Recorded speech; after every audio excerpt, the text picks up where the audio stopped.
So empirical questions, we said that those have to be asked in a way that can be measured.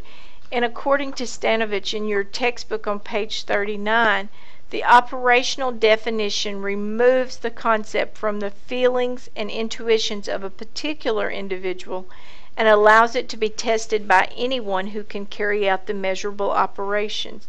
He goes on to give an example of defining hunger as that gnawing feeling I get in my stomach. And that's not an operational definition because it's related to the personal feeling, gnawing hunger, and thus is observable, but you could have an operational definition if it involved a certain period without food, or if you were using blood sugar levels, because those would be observable measurements that anyone can carry out. So intelligence is another construct that's hard to measure. Without a working operational definition, it would be impossible. But through lots of research, they've come up with some objective instruments that are designed to measure intelligence. Of course, many people don't even think those are reliable because they believe there's different kinds of biases.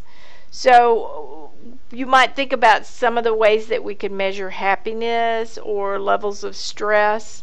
Those are all things that would be constructs that would require some different ways of measuring them. Multiple operationalism is using multiple measures of a construct. So let's go back to our intelligence example just a little further.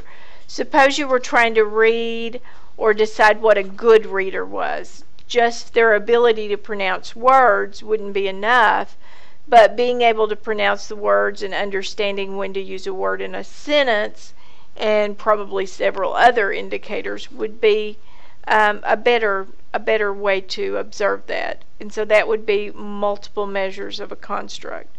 If you can't remember what Stanovich had to say about this topic in your textbook, you may want to reread pages 39 to I think about 49.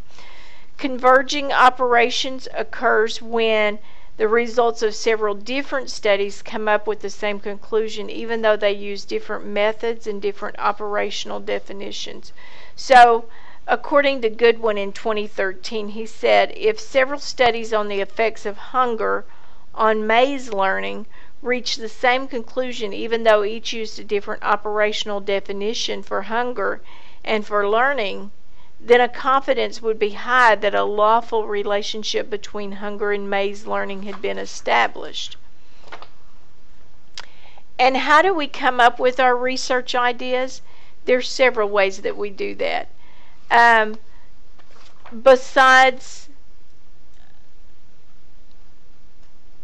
observing people's behavior, another way research can also derive from specific everyday problems that's in need of a solution. We talked about that earlier when we discussed applied research, and we're going to look at it again in depth before the end of the semester. But serendipitous observations can also lead to research. Serendipity, or discovering something while looking for something else entirely, has been a source of numerous important events in the history of science, and it can happen when a scientist is wrestling with a different research problem and a chance event accidentally provides the key, or it might occur when something goes wrong in the experiment. I'm sure you guys remember studying Ivan Pavlov's classical conditioning back in Introduction to Psychology, but what you may not be aware of is that he was actually a physiologist doing research on salivation and digestion, and that actually led to the classical conditioning accidentally when he noted the response. So I'm going to real quick